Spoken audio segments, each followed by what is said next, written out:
Ok, mais uma vez estamos aqui no Goal Six. Essa é a terceira manhã, ou terceira madrugada dessa sequência. A estratégia de Satanás no grande conflito. A gente já viu na sexta-feira, falamos um pouco sobre sem lei, estar sem lei. Uma das estratégias de Satanás é fazer com que as pessoas pensem que a lei foi abolida, que não precisa mais regras.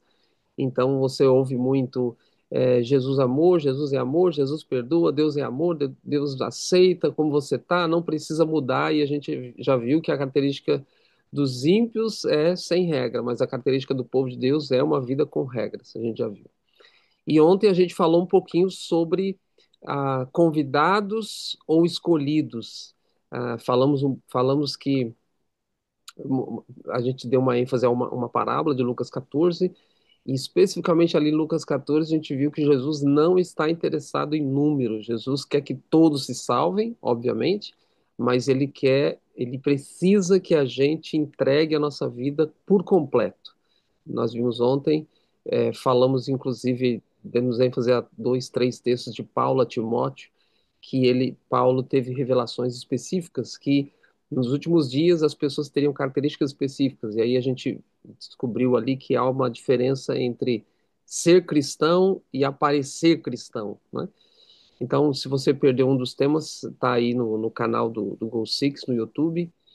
Hoje a gente vai terminar com um tema também bastante importante, mencionando aqui a relação entre a adoração e santidade, ok? Hoje a gente vai falar bastante, vai ver bastante o livro do Apocalipse. Vou pedir para você abrir a sua Bíblia aí em Apocalipse. Vamos começar com Apocalipse capítulo 12. Vamos ler bastante texto do Apocalipse e vou passar na tela apenas um texto para finalizar o nosso estudo, tá bom? Então, Apocalipse capítulo 12, a gente vai dar uma lidinha em alguns versos do capítulo 12, depois alguns versos do capítulo 17, depois alguns versos do capítulo 13, e aí eu vou dar um cenário profético para você, e aí depois a gente vai terminar com textos do Antigo Testamento. Então, o tema de hoje, adoração, relação entre adoração e santificação, tá bom? Então, Apocalipse capítulo 12, a gente tem aí alguns personagens, vamos dizer assim, nesse capítulo profético, muito interessante. Vamos começar com o capítulo 12, verso 1, diz, viu-se grande sinal, estou lendo Apocalipse 12, verso 1, viu-se grande sinal no céu, a saber, uma mulher vestida de sol, com a lua debaixo dos pés e uma coroa de 12 estrelas na cabeça. Eu não vou dar todos os detalhes de todo esse simbolismo, porque senão a gente demoraria muito.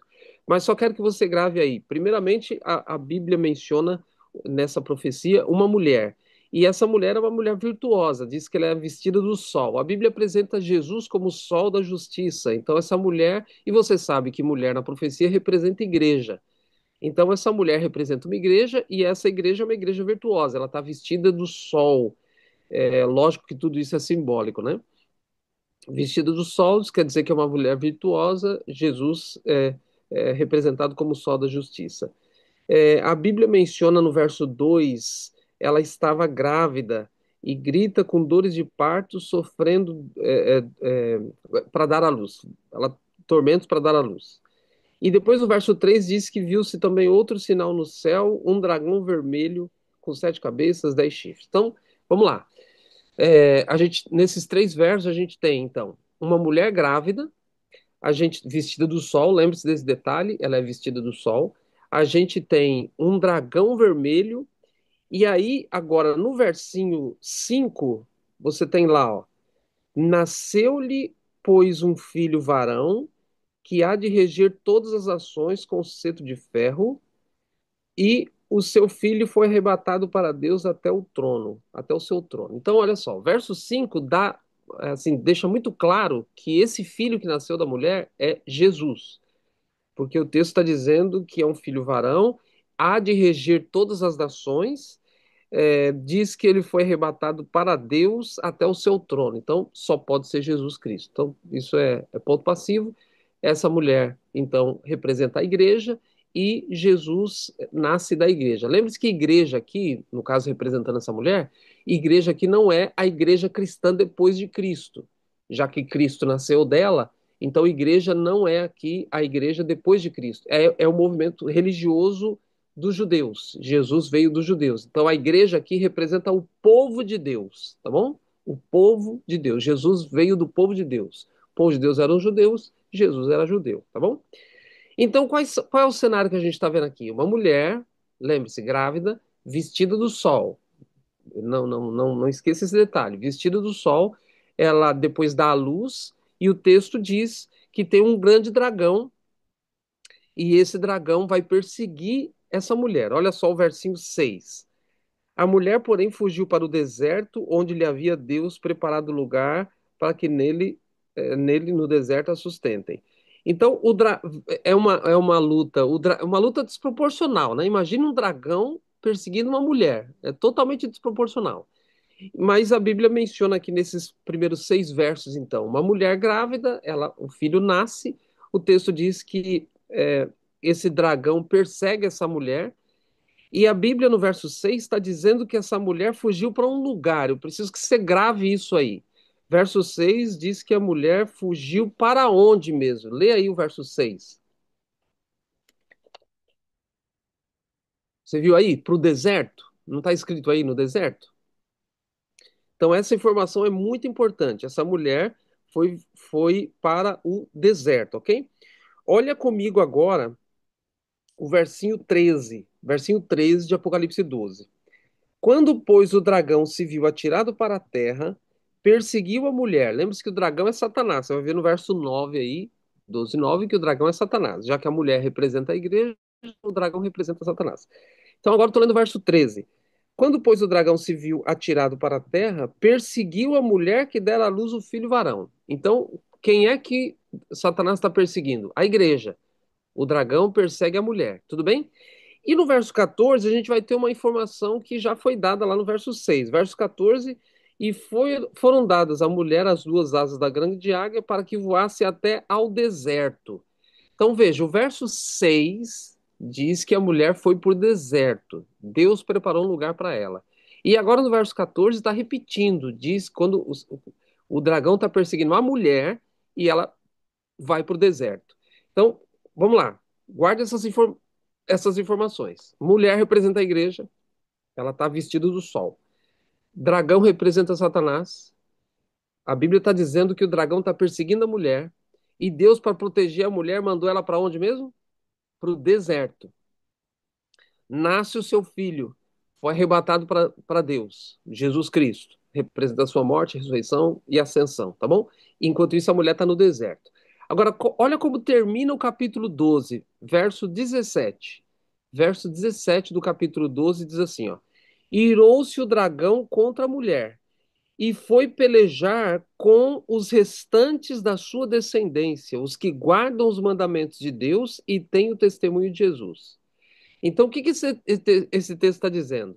Esse texto está dizendo que o dragão, depois que Jesus ascendeu ao céu, o dragão continua irado contra a mulher, mas num dado momento vai guerrear contra os descendentes da mulher, ok?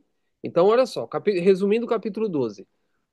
Uma mulher, a igreja, é perseguida pelo dragão, o dragão persegue a mulher dá à luz o filho é arrebatado para o céu.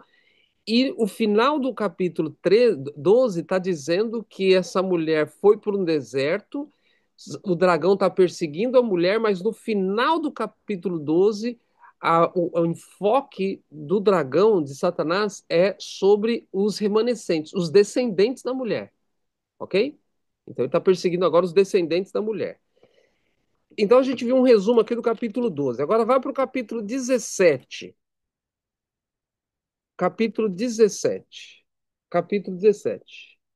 Ah, detalhezinho, você viu lá no capítulo 12, verso 17, diz que o dragão irou-se contra a mulher e foi pelejar contra os descendentes. E lá deu característica dos descendentes, né? Guardam os mandamentos de Deus, tá? Guarda essa informação também. Apocalipse capítulo 17. Olha só o versinho 6. O versinho 6. Apocalipse 17, verso 6.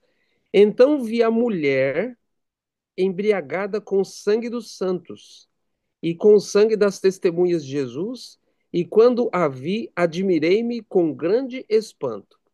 Vamos lá.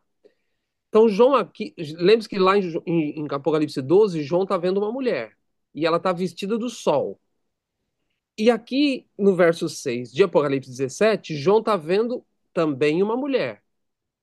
E ele diz que ela está embriagada com o sangue dos santos. Opa, já não é mais aquela mulher virtuosa. Só que aí o verso 6 termina dizendo que quando ele vê essa mulher, ele fica muito espantado. Você viu aí? Admirei-me com grande espanto. Não foi uma coisa simples, não, o espanto dele. Foi muito espantado. Então eu faço uma pergunta: por que que João ficou tão espantado? No capítulo 12, ele vê uma mulher virtuosa e ele não diz que fica espantado. Agora ele vê uma mulher com sangue dos santos, ou seja, essa mulher já não é mais virtuosa, e ele se admira com grande espanto. Por quê? A pergunta é: por que que ele ficou admirado? Olha lá o versinho um. Versinho um diz ali, ó. Veio um dos sete anjos que tem as sete taças, falou comigo dizendo: Vem, mostrar-te o julgamento da grande meretriz. Opa! Então essa mulher não é aquela mulher virtuosa, é uma meretriz. Característica número um, meretriz. Bom, na verdade a característica número um a gente viu no verso 6 que ela está embriagada com o sangue dos santos, né? E agora no verso um está dizendo que ela é meretriz. Olha só o versinho 3. Versinho 3. Transportou-me o anjo em espírito a um deserto e viu uma mulher montada numa besta. Olha, ele foi para o deserto. Então, essa mulher, essa meretriz, está onde? Num deserto. Não é isso que a gente viu no verso 3? Vocês viram aí? Verso 3: Transportou-me o anjo em espírito a um deserto. Peraí, onde é que a mulher virtuosa foi escondida mesmo? Deus deixou ela onde? Verso 6 e verso 14, num deserto. E agora João é transportado para um deserto e ele vê essa mulher. Só que ele vê essa mulher e ele vê que essa mulher, no verso 1, diz que ela é meretriz. E no verso 6 ele diz que essa mulher está embriagada com o sangue dos santos. E agora o verso 4 ó, diz assim, ó. Achava-se a mulher vestida de púrpura. Opa, aquela mulher do capítulo 12 estava vestida do quê? Do sol. Essa aqui está vestida de púrpura e de escarlata, adornada com ouro, pedras preciosas e de pérolas, tendo na mão um cálice de ouro transbordante de abominações e com as imundícias da sua prostituição. Queridos, é a mesma mulher. Por que que João ficou tão espantado? Justamente porque ele tá vendo que é a mesma mulher do capítulo 12. Só que agora a mulher está transformada. Não é mais aquela mulher virtuosa vestida do sol. Viu lá no verso 6? Ele fica espantado. Então, uma ala de teólogos adventistas acredita que ele está vendo a mesma mulher, porém, essa mulher se apostatou, essa igreja se apostatou. E aí você entende o capítulo 12 terminando dizendo que Satanás não. O capítulo 12 termina dizendo que Satanás não está mais irado contra a mulher. Ele está irado contra a mulher, mas a sua guerra é contra os remanescentes, porque a mulher está apostatada. Lembre-se, capítulo 12, versos 6 e verso 14, diz que Deus enviou a mulher para o deserto para proteger ela, mas ela lá se apostata. E aí agora João, no capítulo 17, é levado para um deserto e ele vê essa mesma mulher, só que agora apostatada, lá vestida do sol. Aqui, verso 4, adornada com púrpura, escarlata, ouro, pedras preciosas. Percebe a diferença? Aqui ela está com o sangue dos santos. Ela se tornou uma igreja perseguidora. Lá, uma igreja santa. Aqui, uma igreja perseguidora. Então, por que que ele se assusta? Porque é a mesma igreja, só que agora apostatada. Repito, agora você entende por que Satanás agora volta os seus esforços para o remanescente. Porque a mulher se apostatou. Então, ele já está do lado dele. Agora ele vai atrás dos remanescentes. Quem são os remanescentes? Apocalipse 12, 17 mencionou. Guarde os mandamentos de Deus e tenha o testemunho de Jesus. Agora, qual foi a mudança? O que que aconteceu para essa mulher ter mudado tanto? Capítulo 13. Capítulo 13. Apocalipse, capítulo 13. Vamos lá. Interessante esse ponto de vista que eu vou falar aqui para vocês. Apocalipse 13. Ok. Apocalipse 13, lembre-se, ela apresenta as duas bestas. Besta que sobe do mar e besta que sobe da terra. Eu não vou ler todos os textos, mas eu quero dar uma ênfase aqui. Queridos, o que fez essa mulher ter mudado assim? O que fez essa mulher ter se apostatado assim? Qual é a essência do grande conflito nesses últimos dias? Qual é, qual é a coisa mais importante, o mais importante que envolve o grande conflito nesses últimos dias? Olha aí, Apocalipse 13, verso 2. Só que eu vou ler só a segunda parte, tá bom? Vou ler o verso 2, mas só a segunda parte. E deu-lhe o dragão, lembre-se, a gente já viu o dragão, é Satanás, capítulo 12, verso 9. E deu-lhe o dragão o seu poder, o seu trono e grande autoridade. Está falando de quem? Está falando da primeira besta. Então, olha aqui para mim, ó. Primeira besta aparece, que é um poder religioso, aparece, mas quem está por trás é o dragão. Porque o verso 2, segunda parte do verso 2, está dizendo que o dragão deu para essa besta poder, trono e autoridade. Ou seja, a besta não tem trono, não tem autoridade, não tem poder. Esse trono, essa autoridade, esse poder que a besta, a primeira besta, exerce, é do diabo que dá para ela. Tudo bem? Agora, qual é o resultado disso? Verso 4. Verso 4. Estou lendo Apocalipse 13, verso 4. Qual é o resultado do dragão, do diabo, ter dado poder, trono e autoridade para esse poder religioso? Verso 4: adoraram o dragão, porque deu a sua autoridade à besta. Primeira parte do verso 4. Qual foi o resultado? Queridos, a adoração. Qual é a coisa mais importante? O que mais. O que de mais importante envolve o grande conflito nesses últimos dias? Queridos, a adoração. Satanás luta pela sua adoração e Deus quer que você adore a Deus, a Ele apenas. Então, Satanás aqui, por meio da primeira besta, o verso 4 está dizendo que as pessoas estão adorando o dragão. Pergunto, quem é o dragão mesmo? Satanás. E o texto está dizendo que quando Satanás dá para a primeira besta o seu poder, trono e autoridade, ele consegue que as pessoas adorem o próprio dragão, o próprio diabo. Você imagina, você imagina pessoas adorando o diabo? É óbvio que não é o diabo assim, como lá no Jardim do Éden, quando ele vai aparecer no Jardim do Éden, ele aparece de forma velada. Quando ele vai tentar Jesus, ele aparece de forma velada. Aqui, da mesma forma, ele dá o seu poder para essa primeira besta e de forma velada as pessoas estão adorando ele, não sabendo que estão adorando ele. Porque na segunda parte do verso 4 diz assim, ó, também adoraram a besta, dizendo, quem é semelhante à besta? Quem pode pelejar contra ela? Ou seja, o que a Bíblia está dizendo é que essa estratégia de Satanás, de dar o seu poder, trono e autoridade para essa primeira besta, é para fazer com que ele, Satanás, receba a adoração. As pessoas adorando a besta estão adorando o próprio diabo. Olha lá agora o versinho 8. Versinho 8. E adorá-la-ão todos os que habitam sobre a terra. É claro, com exceção daqueles que têm o nome escrito no livro da vida do Cordeiro. Então, olha só. Verso 4 está falando de adoração ao dragão. Verso 4 está falando de adoração à besta. Verso 8 está dizendo também de adoração à besta. Olha só o versinho 12. Versinho 12. Agora falando da segunda besta. Diz lá, ó, a segunda besta exerce toda a autoridade da primeira besta na sua presença. Essa segunda besta faz com que a terra toda e os seus habitantes adorem a primeira besta. Então a segunda trabalha para a primeira. Você percebe a palavra adoração se repetindo aqui?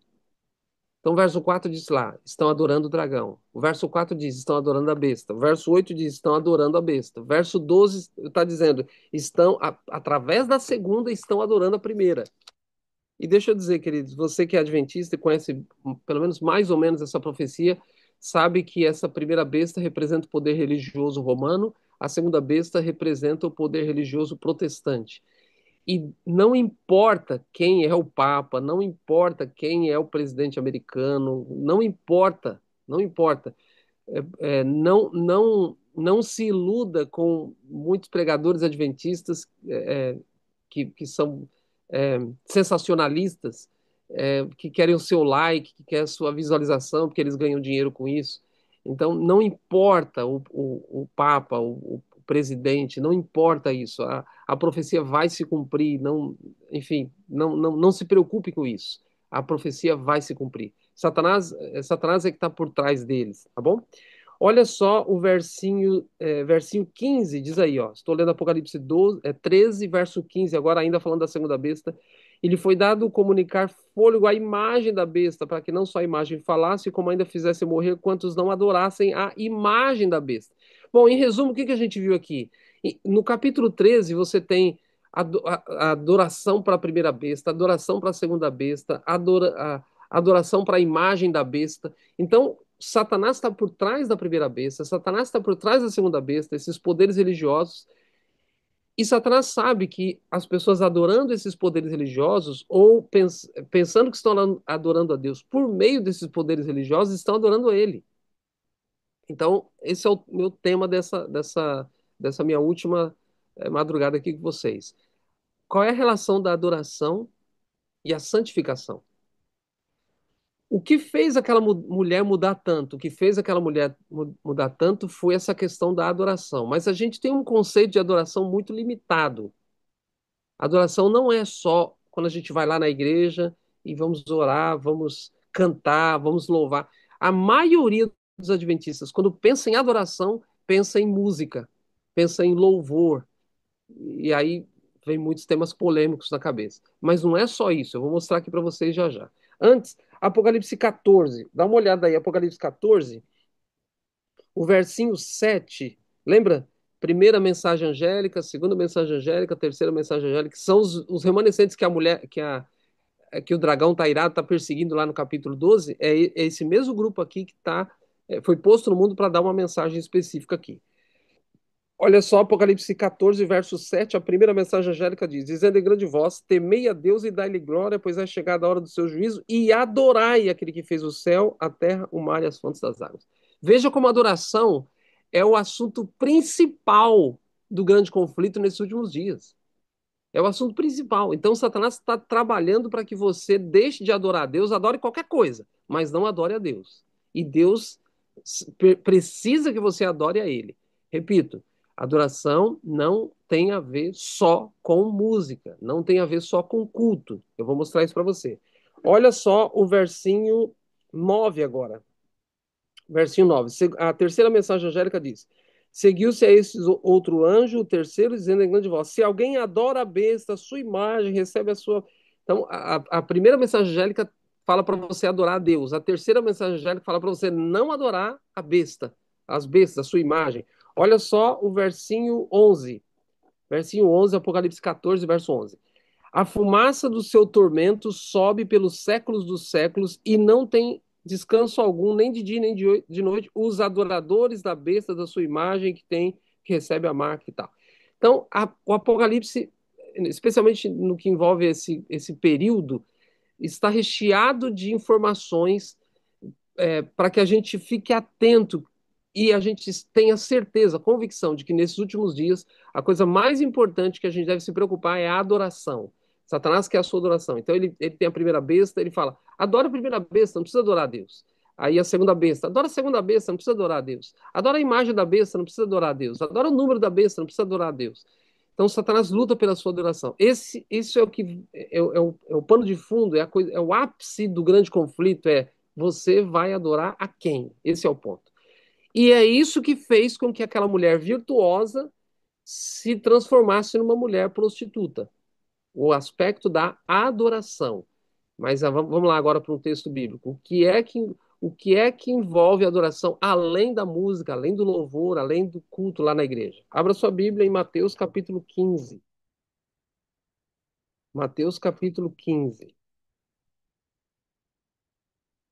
Mateus capítulo 15.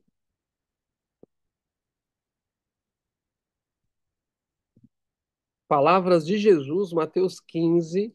Vamos ler o verso 8 e o verso 9.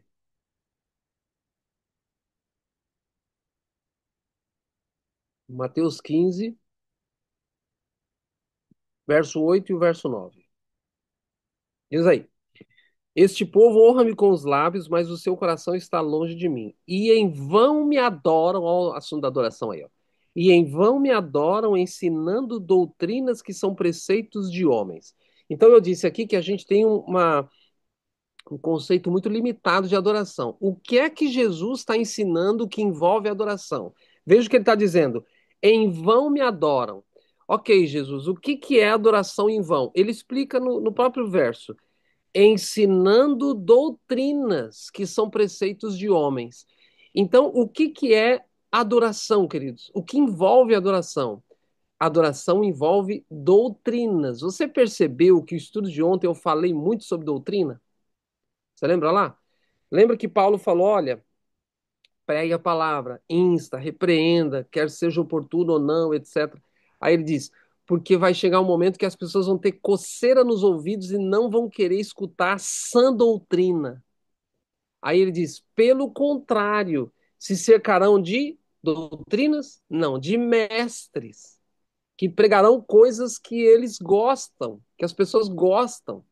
Então, Paulo colocou assim: ó, doutrina sã tem um inimigo. O inimigo da doutrina sã são os falsos mestres que não pregam essas doutrinas sãs. Pregam aquelas coisas que as pessoas gostam. Esse foi o tema de ontem. Quem perdeu aí está no YouTube lá do Go Six.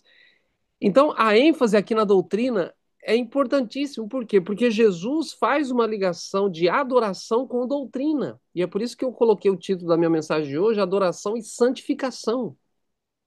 Queridos, Satanás quer a sua adoração. Satanás ele está fazendo de tudo hoje para você não adorar a Deus.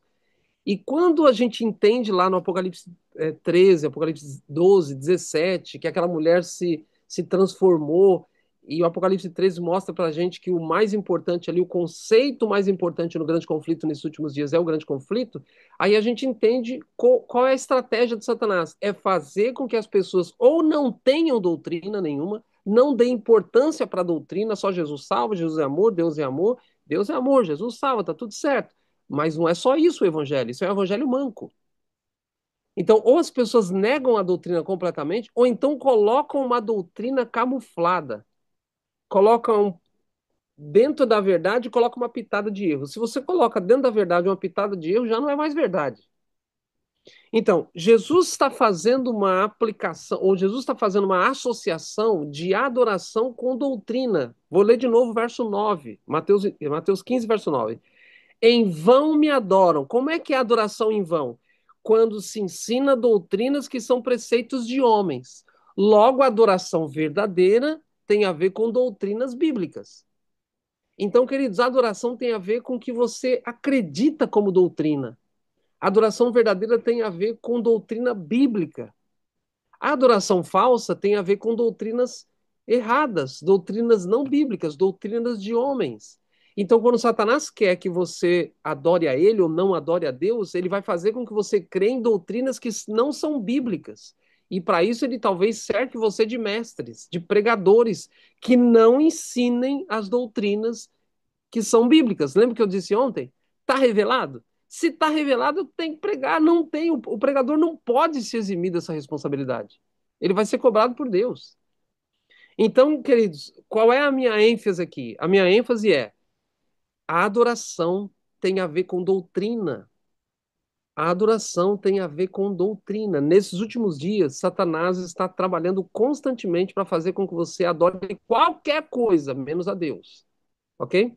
Agora, para terminar, eu quero ler uma história com você, uma história do Antigo Testamento, e aí você vai entender que a adoração verdadeira tem a ver com a maneira que Deus estabeleceu que tem que ser a adoração, ok? Tema bem polêmico, mas eu não vou entrar na polêmica do tema, mas eu vou mostrar para você que adoração tem a ver com santificação. Porque a adoração tem o jeito certo de adorar. Tem a doutrina certa. Adoração tem a ver com doutrina. Abra sua Bíblia lá no Antigo Testamento, em 1 Crônicas. 1 Crônicas, capítulo 13. 1 Crônicas, capítulo 13. Lá no Antigo Testamento. Vou posicionar minha luz aqui para ficar mais fácil para eu ler aqui. Primeiro Crônicas, capítulo 13. Lembra-se, enquanto você abre aí, Primeiro Crônicas 13, é, Davi tinha ascendido ao trono, era o rei de todo Israel. A arca, agora ele tem planos de trazer a arca para Jerusalém. E aí, esse é o contexto do capítulo 13 de Primeiro Crônicas. Lembra se tem primeiro e tem segundo? A gente vai ler Primeiro Crônicas, capítulo 13. Então, Davi agora fazendo planos para trazer a arca para Jerusalém. Então, olha só, vou ler o capítulo 13, verso 6. Capítulo 13, verso 6. Diz assim: Então Davi, com todo Israel, subiu a Baalá, isto é, a Quirate-Jearim, que está em Judá, para fazer subir dali a arca de Deus, diante da qual é invocado o nome do Senhor, que se assenta acima dos querubins. Verso 7. Puseram a arca de Deus num carro novo e a levaram da casa de Abinadab, e Uzá e Aiô guiavam o carro. Verso 8. Davi e todo Israel alegravam-se perante Deus com todo o seu empenho, em cânticos, com harpas, com alaúdes, com tamboris, com símbolos e com trombetas. Para aqui um pouquinho, deixa a sua Bíblia aberta, por favor, e aí presta atenção numa explicação que eu vou dar aqui. Então, Davi se tornou rei, agora de todo Israel, tá tudo certo. Agora ele fala: vamos trazer a arca para cá. E aí ele vai trazer a arca, e aqui esses textos que a gente leu, de 6 a 8, mostra uma festa que Davi está fazendo para trazer a arca. Tá? Davi, os judeus todos muito alegres, etc, etc. E estava todo mundo muito feliz. Veja a ênfase do verso 8. Davi e todo Israel alegravam-se perante o Senhor com todo o seu empenho. Cânticos, harpas, alaúdes, tamboris, símbolos, trombetas. Então, a Bíblia está dando uma ênfase numa alegria tremenda, era uma festa danada que estava tendo lá. Só que, de repente, acontece uma tragédia. Olha só o verso 9. Quando chegaram à eira de Quidom, estendeu Uzá a mão para a arca, para segurar a arca, pois os bois tropeçaram. Lembra-se, a arca estava num carro novo, diz lá o versinho 6. Quem levava o carro eram os bois. Os bois tropeçaram.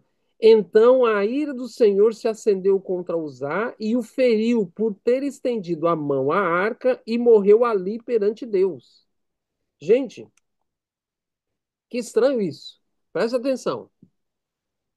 Davi está trazendo a arca, festa, louvores. O texto está dizendo que eles se alegravam muito perante Deus.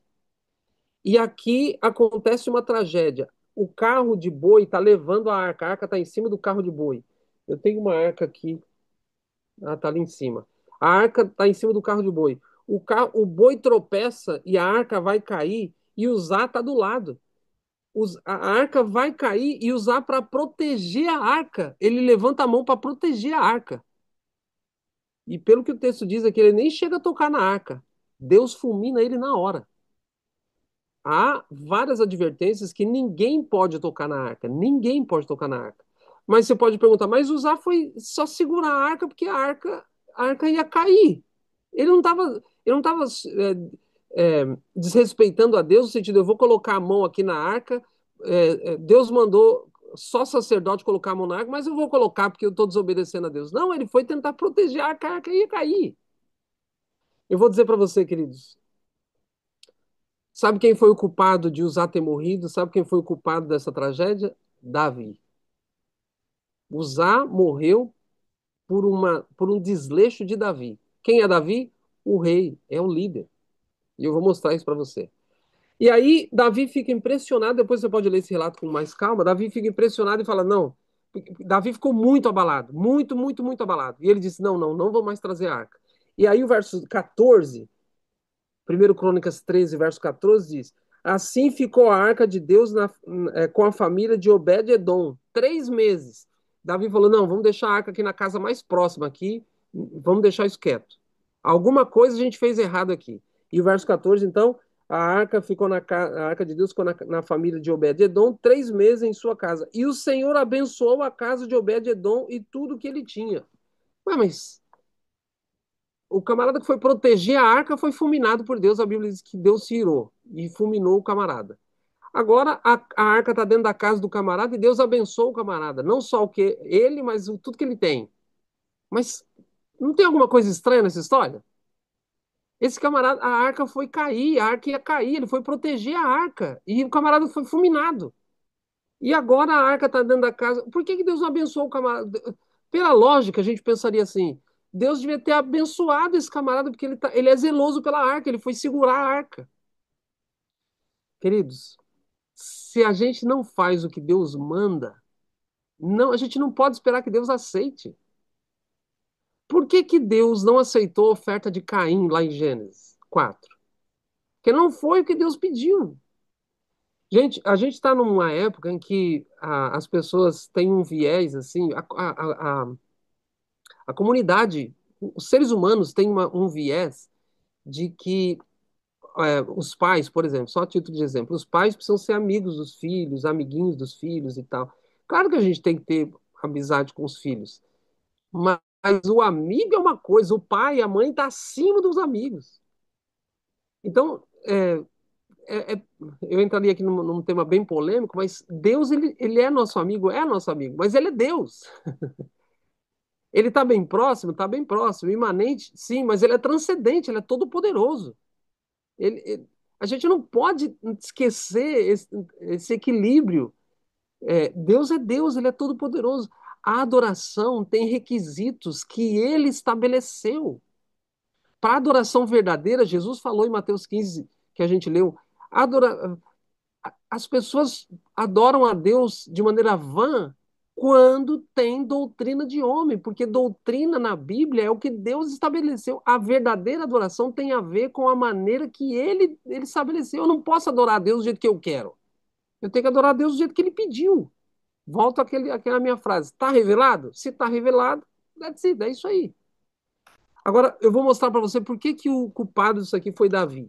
É lógico que ele pisou na bola, mas não foi também intencional. Mas um vacilo dele levou à morte de Uzá. Olha o capítulo 15. Vamos para o capítulo 15. Primeiro Crônicas, capítulo 15. Primeiro Crônicas, capítulo 15. Veja, Deus já tinha dado especificações de como carregar a arca. Deus já tinha dado as coisas bem específicas. Veja, capítulo 13, Davi está levando a arca com muita alegria e tal, e acontece uma catástrofe. E ali a gente aprende uma coisa, viu, irmãos? Vamos fazer um parênteses aqui. Às vezes um culto muito alegre, que a gente acha que está agradando a Deus e que Deus também está alegre, às vezes não. Lá o culto, capítulo 13, estava muito alegre, estava bem alegre. Todo muito, muito alegre. A Bíblia dá ênfase, diz que eles se alegravam demais. Mas Deus não estava alegre com aquele culto. Você percebe? Capítulo 15. Primeiro Crônicas, capítulo 15. Verso 2. Então disse Davi: ninguém pode levar a arca de Deus senão os levitas, porque o Senhor os elegeu para levarem a arca de Deus e os servirem para sempre. Oh! Davi percebeu que ele tinha cometido um erro. Qual era o erro? Colocar a arca em cima de carros de bois. Deus nunca disse que era para levar a arca em carro de boi. Quando Deus mandou Moisés fazer a arca, primeiro, Deus deu uma visão para Moisés. Deus foi bem específico, falou: Moisés, olha o jeito que eu te mostrei no monte. Não faça da sua cabeça, não. Faça do jeito que eu te mostrei. E do jeito que Deus mostrou, e ainda Deus deu os desenhos para Moisés. Do jeito que eu te mostrei, Moisés, a arca tem argolas. Gente, eu tenho a arquinha ali, ó. A arca tem argolas. Você coloca as varas nas argolas e quem leva a arca não é boi, é sacerdote. Percebe? Por que que Uzá morreu? Deus, se ele está salvo ou não, é outra coisa. Mas o fato é que um erro levou a outro. Ninguém pode tocar na arca a não ser o sacerdote. Mesmo quando a arca vai cair e o camarada vai proteger, sim, porque eu não mandei botar a arca em cima de carro de boi, Deus disse. Entende? Por isso que o culpado da morte de Uzá foi Davi, porque Davi era o líder, Davi era o responsável.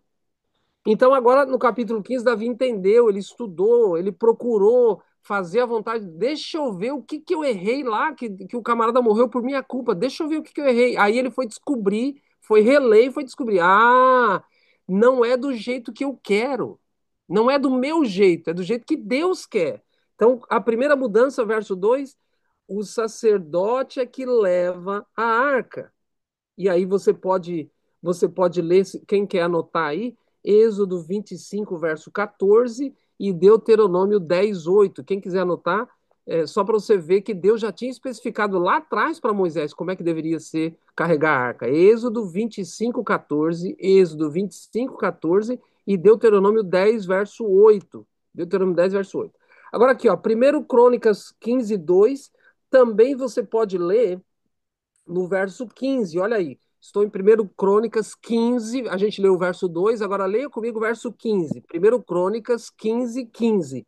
Os filhos dos levitas trouxeram a arca de Deus aos ombros, pelas varas que nela estavam, como Moisés tinha ordenado, segundo a palavra do Senhor. Davi agora faz o que Deus pediu. Agora Davi entendeu. Eu não posso fazer as coisas da minha cabeça. Eu não posso escolher a doutrina. Agora, para você entender o assunto, eu estou terminando, para você entender o assunto aqui. Por que que eu estou dando essa ênfase? Aquela mulher pura de Apocalipse 12 se transforma numa mulher prostituta em Apocalipse 17. A mesma mulher. Por quê? Por causa de adoração. O que que envolve adoração? Jesus disse, Mateus 15, 9, doutrina. Aquela mulher que era pura passou a ter doutrinas estranhas que não eram bíblicas. E por causa da adoração que envolve doutrina, ou por causa da doutrina que influencia a adoração, os dois estão relacionados, aquela mulher pura, se transformou numa mulher prostituta. Então, a adoração, queridos, Deus estabeleceu o jeito de adorar. Deus estabeleceu a doutrina. Eu não posso falar assim, ó, essa doutrina eu aceito, aquela doutrina eu não, não, aquela ali não. Lembra comichão nos ouvidos que Paulo falou ontem? Queridos, nós somos o povo remanescente. Apocalipse 12, 17, que a gente leu no começo, Satanás está irado contra nós somos o povo remanescente. Satanás não está mais irado contra a mulher. Apocalipse 12 disse isso, mostrou isso para nós. Satanás está irado não contra a mulher mais, está irado contra o remanescente, porque a mulher já se prostituiu. Foi para o deserto, depois João vai ver no deserto uma mulher prostituta. Ele se espanta, é a mesma mulher, mas agora prostituiu-se. E agora o remanescente não pode se prostituir, o remanescente não vai se prostituir. Só que há dentro do remanescente pessoas com essa tendência de achar que a adoração pode ser feita da cabeça dele. Há dentro do remanescente pessoas que preferem doutrinas de demônios, a gente viu ontem. Há dentro do remanescente pessoas que escolhem as doutrinas. Por isso que tem joio e trigo dentro do remanescente também. Você não deve se influenciar, você não deve se deixar influenciar por isso. A gente comentou bem ontem, na sexta à noite também, especialmente depois que terminou a gravação, a gente ficou batendo papo. Então, tem gente na igreja que te desanima, tem gente na igreja que. Estou falando da igreja adventista, que te desanima, que diz: não, não tem problema. Teve uma irmã aí que mencionou, vai lá na casa das pessoas, está todo mundo bebendo vinho. Gente, está revelado. Não se deixe influenciar por isso. Tem joio no trigo. A igreja permanece até o fim, a igreja não vai cair. Quem vai sair, quem vai ser expurgado da igreja é o joio. Você, trigo, fique na igreja, não se deixe abalar pelo joio. Estou mencionando aqui que Deus estabeleceu o método de adoração, ele estabeleceu as doutrinas corretas que vão dar a ele a adoração verdadeira. Então, agora, para terminar, ponto 1. Agora Davi entende que não pode botar a arca em carro de boi. Tem que fazer o que Deus pediu. O que Deus pediu? Não coloca no boi, coloca no ombro do sacerdote. Não é de qualquer um, não é qualquer um para tocar na arca, só o sacerdote. Por isso que Uzá morreu, Davi. Você foi o culpado. Você fez o que eu não pedi. Olha lá agora o segundo ponto, versinho 12. Estou lendo 1 Crônicas 15, verso 12. E ele disse: Davi disse para os sacerdotes: Vós sois os cabeças das famílias dos levitas, santificai-vos, vós e vossos irmãos, para que façais subir a arca do Senhor, Deus de Israel, a lugar que lhe preparei. Olha só o versinho 13. Pois visto que não a levastes na primeira vez, porque não foi os sacerdotes que levaram, foram os burros, os bois, pois visto que não a levastes da primeira vez, o Senhor nosso Deus irrompeu contra nós, porque então não o buscamos, nós não o buscamos, segundo nos for ordenado. Davi está confessando a sua culpa. Ele está dizendo: olha, eu errei, eu coloquei os carros de boi, eu coloquei a arca em cima dos carros de boi e Deus já tinha revelado que era para vocês levarem. Então, no verso 13, Davi está confessando o seu erro. Eu não busquei o Senhor, eu não busquei a orientação de Deus. Querido, estou fazendo a aplicação agora. Ó. Eu estou adorando a Deus do meu jeito. Não, eu não preciso ser tão estrito assim. A música da igreja não precisa ser do jeito que Deus quer. Pode ser do jeito que eu gosto, afinal de contas, vamos agradar os jovens, não é isso que a gente ouve por aí? Vamos agradar os jovens. Vamos, a igreja não precisa ser tão assim, a gente pode ser, não precisa ser tão estrita assim como Deus pediu. Como não? Essa história, queridos, é uma lição para nós. É uma lição para nós. No verso 13, Davi está dizendo: ei, eu errei. Era para vocês levarem a arca, e eu coloquei a arca em cima de carro de boi. Uzá morreu por minha culpa. E ele diz no verso 13: eu não busquei o Senhor, eu não fiz conforme ele mandou. E por que que a gente comete o mesmo erro hoje? A gente acha que tem que ser pode ser do nosso jeito. Não, não pode. Não pode. Deus já estabeleceu o jeito dele. As doutrinas dele, Deus já estabeleceu. Queridos, a porta é estreita, o caminho é estreito, não tem jeito. Olha só o verso 15, verso 14, perdão. O que a gente leu lá no verso 12? Santificai-vos. Olha só o versinho 14. Santificaram-se, pois, os sacerdotes e levitas para fazerem subir a arca do Senhor, Deus de Israel. Qual foi a ênfase aqui do verso 12 e do verso 14? Santificação. Por isso que por causa desse texto, eu dei o título da minha mensagem: Adoração tem a ver com santificação. Queridos, Deus não aceita qualquer coisa. Deus não aceita qualquer coisa. Nós precisamos, na nossa adoração, a gente precisa se santificar. As pessoas que vão fazer o culto precisam se santificar. As pessoas que fazem, que estão na liderança, precisam se santificar. É preciso santificação. Deus não aceita qualquer coisa, Deus não aceita. A adoração tem a ver com o que Deus pediu, a adoração tem a ver com santificação. Eu preciso me santificar, eu preciso entender o que Deus pediu, eu preciso conhecer o que Deus pediu, eu preciso fazer o que Deus pediu. A adoração, para ser aceita, precisa ter santificação. Verso 15. O verso 15 a gente já leu, né? Os filhos dos levitas e tal. Então, repito, qual é o primeiro ponto? Davi entendeu que ele deveria ter colocado a arca sobre os ombros dos sacerdotes. Ponto número 2. Davi entendeu que haveria uma necessidade de santificar os sacerdotes primeiro. E o terceiro ponto, esse é o polêmico, verso 16. 1 Crônicas 15, 16, assim. Disse Davi aos chefes dos levitas que constituíssem a seus irmãos, os cantores, para que com instrumentos músicos, vírgula, com alaúdes, harpas e símbolos se fizessem ouvir e levantassem a voz com alegria. Aqui tem um detalhe.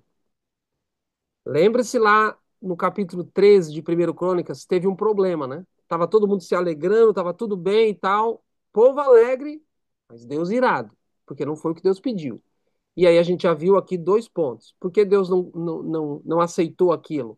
Primeiro, porque era para os sacerdotes levar no ombro. Segundo, era para haver uma preparação antes, uma santificação. E terceiro, por causa das músicas. Eu vou mostrar isso para você. Olha só o versinho 28, 1 Crônicas 15, verso 28. Assim todo Israel fez subir com júbilo a arca da aliança do Senhor, ao som de clarins, de trombetas, de símbolos, fazendo ressoar alaúdes e harpas.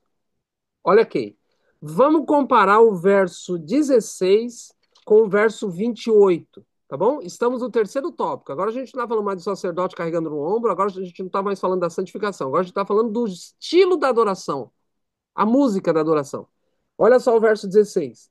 O verso 16 fala alaúdes, harpas e símbolos. Mostra aí três instrumentos, você viu? Verso 16 de 1 Crônicas 15, alaúdes, harpas e símbolos. Olha o verso 28, fala clarins, trombetas, símbolos, alaúdes e harpas. Tudo bem?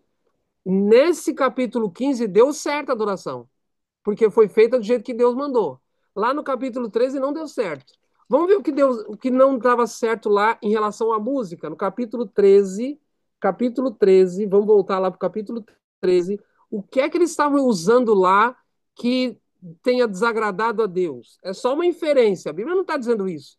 Mas é interessante que lá, quando deu certo, os instrumentos são uns. E aqui, quando deu errado, os instrumentos têm alguma coisa diferente. Olha só o versinho 8. 1 Crônicas 13, verso 8. Davi e todo Israel alegravam-se perante o Senhor com todo o seu empenho em cânticos, aí vem, harpas, alaúdes, tamboris, símbolos e trombetas. Tem alguma coisa aqui que não tem lá? Tambores. Tambores, ou em algumas traduções, tamboris. Aqui Davi usou tamboris. E Deus também já tinha especificado o tipo de música que era para ser usada nesse contexto da adoração envolvendo o santuário. Agora, quando dá certo no capítulo 15, você não tem tamboris. Você não tem tambores. Deus não queria que Davi usasse tambores na adoração.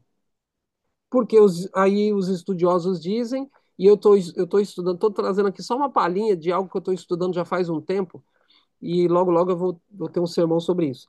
Os estudiosos dizem que, na época, os tamboris, ou os tambores, tinham uma conotação com os cultos pagãos, e Deus não queria associar o tambor com o culto bíblico para que o povo de Israel, que tinha acabado de sair do paganismo, do Egito, não fizesse associação com os deuses dos egípcios com o Deus verdadeiro. Então Deus diz: não usa tambor. E agora Davi entende que cometeu três erros. Por isso que Uzá morreu. Primeiro, os carros de bois. Não, a arca tem que ser no ombro dos sacerdotes. Ninguém mais pode tocar. Segundo, tem que haver um preparo, uma santificação. Terceiro, os instrumentos não eram os instrumentos que Deus queria. Tinha até instrumento que Deus queria? Tinha, mas tinha instrumento que Deus não queria. E por isso Deus também ficou irado. Permita-me, queridos, dizer para você que eu não sou contra bateria, eu ainda não tenho, confesso, a minha opinião formada sobre isso. Então eu peço para você não criticar os líderes da igreja porque eles usam baterias e tal, até porque às vezes não tem a bateria na igreja, mas tem uma bateria forte na música, no playback. Então não é disso que eu estou dizendo. O que eu estou dizendo é que a adoração precisa ser feita com base no que Deus pediu. Se a adoração é feita com base no que Deus pediu, Deus aceita. Mas se não é com base no que Deus pediu, a gente não pode reclamar de Deus não aceitar. Então, a gente viu aqui que num momento em que estava muita alegria, adoração, e que todos pensavam que Deus estava aceitando, na verdade, Deus estava irado. Por quê? Porque não estavam fazendo adoração conforme Deus queria. A adoração tem a ver com santificação. Deus espera que a gente faça o que Ele quer. Deus espera que a gente obedeça o que Ele já revelou. E aí a adoração vai ser aceita. Simples assim. Qual é a estratégia de Satanás nesses últimos dias? Lembre-se, esse é o tema geral aqui dessas minhas 3 madrugadas. Qual é a estratégia de Satanás nesses últimos dias?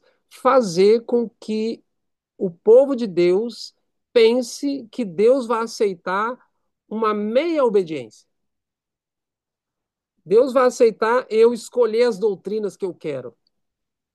Deus tem um povo que vai guardar os mandamentos, que é um povo de obediência. Agora, fazendo um resumo do que eu falei na sexta-feira.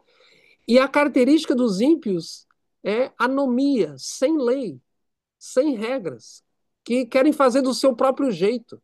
Então, nós que somos remanescentes de Deus, nós que somos o povo de Deus, a gente precisa. É estreito, eu sei, a porta é estreita, o caminho é estreito, mas é o que Deus nos pediu para fazer. Lembra? Somos convidados ou somos escolhidos? Então, a gente não.